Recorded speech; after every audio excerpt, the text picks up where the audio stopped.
from Jalen putting him on his back. That's why he did that. TD, he wasn't the only receiver balling out on Monday night. Cooper Kupp was also in his bag. You saw him take one 37 yards, then breaks a tackle, takes one 24 yards, 9 grabs, 109 yards in the first half for him. And then on the other side, it was Robert Woods, JJ, doing his thing. This one goes for 35 yards. Hey, these two dudes got busy today, and it was a lot of these quick passes, man. The screens, the quick outs. Just get the ball in their hands and let them use what God gave them, a little bit of that jiggle, and they was getting busy. So Matt Gaye's 38-yard field goal, good just before half. Rams leading 17-14. By the way, 31-0 when leading at halftime under Sean McVay. Third quarter now. Tom Brady, I'm not sure who he was looking for here, TD. Throwing for Chris Godwin. He's picked off by Jordan Fuller. Yeah, you, me, and the 15,000 folks in that stadium don't know who he was throwing to. His 8th interception Bruce of the Arians season. neither. That's why you're talking to him. What you see? Meantime, the Rams going to make him pay for it. It's going to cost him 6. Goff to Cam Akers for the 4-yard touchdown. Rams will lead 24-17. Ensuing Bucs possession. Tom Brady throwing from his own end zone. You see his arm gets hit by Morgan Fox. The ball comes out. It was ruled an incomplete pass. You can look again here. Sean McVay would challenge the ruling. It would stand. Brady obviously relieved. The Bucs would end up punting and trail 24-17 entering the fourth quarter. Meantime, Jared Goff, who had been playing pretty well, throws a bad pick here. Picked off by Jordan Whitehead, returned 4 yards. The Bucs, they feeling themselves. I love that celebration, by the way. Ensuing Bucs possession. Tom Brady. Chris Godwin leaps over Darius Williams, 13-yard touchdown. Buccaneers tie this thing up at 24 apiece, TD. What an athletic play right here from Godwin. Yeah, that was beautiful, man. Listen, he smelled that end zone, and he would refuse to be denied. First receiving touchdown since week 7. Ensuing Rams possession. They got to do something with it. So why not hit that guy? Cooper Kupp gets both feet inbounds. Big third down conversion. Drive continues 4 plays later. Matt Gay, the game riding on his foot at this point. 40-yard field goal. Good in the hood, G. Rams lead 27-24. Ensuing Bucs possession. 2nd and 10. Their own 38. Under 2 minutes to play. And only a timeout left. Tom Brady looking for Cameron Brate, picked off by Jordan Fuller. One more again. Brady's 2nd interception of the game. Jared Goff is loving it. His team making moves in the NFC playoff picture as they improve to 7-3. Bucs drop to 7-4. Rams get it done 27-24. Obviously, a lot of conversation about Tom Brady at the end of this one, throwing that huge pick at the end of the game. Threw it a ton of times, nearly 50 times he threw this football tonight, JJ. What were your impressions of Tom Brady tonight in this loss?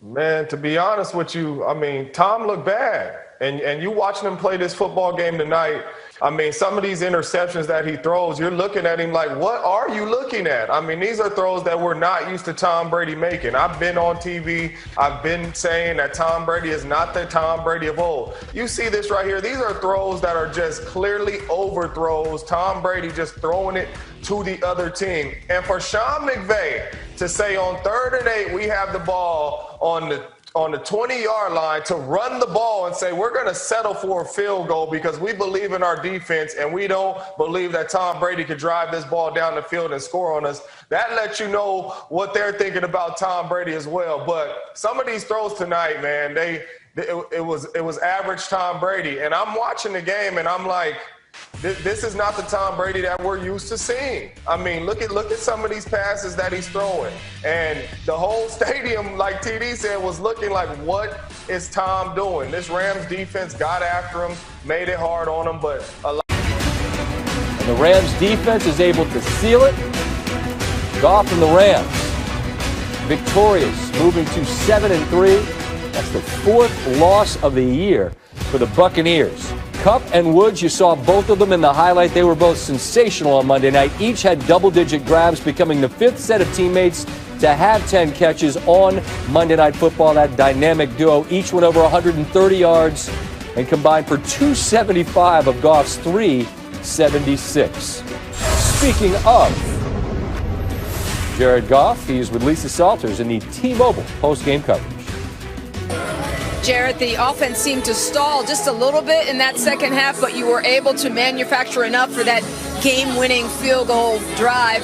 Just what was... Last drive, we just got back to ourselves. I was making some pretty dumb mistakes, honestly, at the end there. Just not taking care of the ball and being smart with it. And we got back to ourselves in that last drive and put some points on the board. Now, what made you think... Did you think that how confident were you that field goal was going to be enough? Yeah, you never know. I mean, whenever Brady's on the other side with that much time, you never know. Our defense stepped the hell up today. I'm sorry, excuse me. Our defense stepped up and did a great job, and that's a good offense we played today and a good defense. We did a great job. You had 39 completions tonight, one off the Monday Night Football record.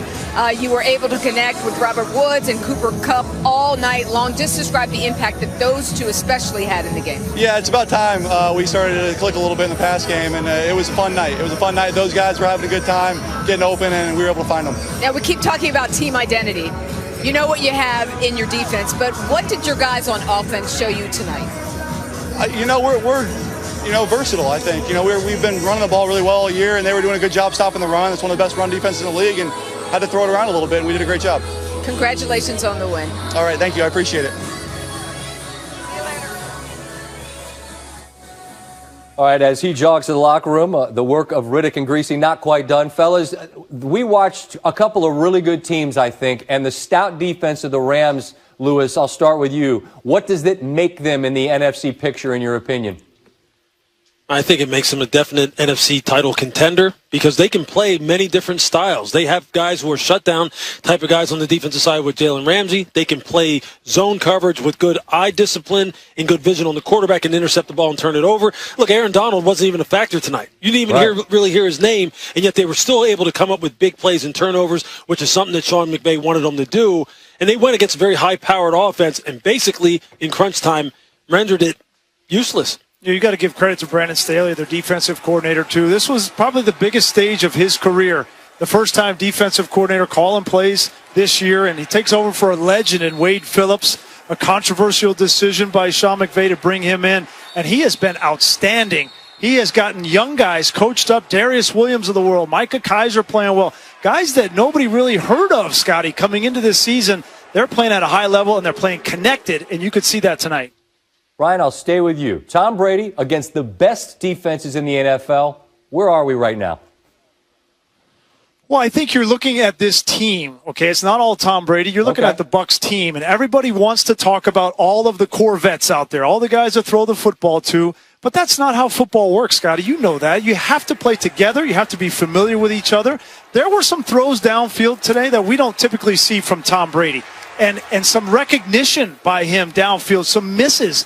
Throwing two balls to Jordan Fuller that look like they're coming down as a punt. I mean, it's just right into his hands. We don't see that from Tom Brady. That's not an arm strength issue or anything like that. That is a recognition and having time together as an offense. We thought after the first 2.5 months and after what we saw last week against Carolina that they had figured this out. Run the ball with Rojo and then go play action over the top. They couldn't run it today, and they had struggled throwing the football because of it. Yeah, I think one of the things they're going to have to do, though, in crunch time, you see who they went away from. Mike Evans was going pretty good early on in this football game, and then in crunch time, when they threw to him, he was there. He was able to really deal with Jalen Ramsey, and they had a nice battle going on. When Tom started throwing the football down the middle of the field and started going away from Mike Evans is when some of the mistakes were happening. Now, that's not to say that you take away any credit from the Rams because they were playing great team defense. But I think as they go down the stretch here, they have to go to their money makers. Mike Evans has to be the guy in crunch time that they always dial up, and they have to just make sure that they don't lose him at crucial moments in football games. I thought they lost him here tonight. I have one thought for Tampa Bay, and not just specific to them, fellas, but really to any of these teams that find themselves in the playoff mix, but with 4 losses. You're going to be on the road. But this year, without fans in stadiums, I just wonder what that really even means, Lewis. If you guys could just each give me a thought on what road playoff games this season represent. Yeah, when you don't have any fans in the stands at all, it really doesn't represent anything other than the inconvenience of traveling and going to not sleeping in your own bed, being around your own surroundings. Because I can just tell you this, every single team we've talked to has said this, the no having fans in the stands is just weird, and it's hard to maintain your level of attention to detail and your intensity, and that's what it's really going to come down to. The mentally tough teams aren't going to care where they play.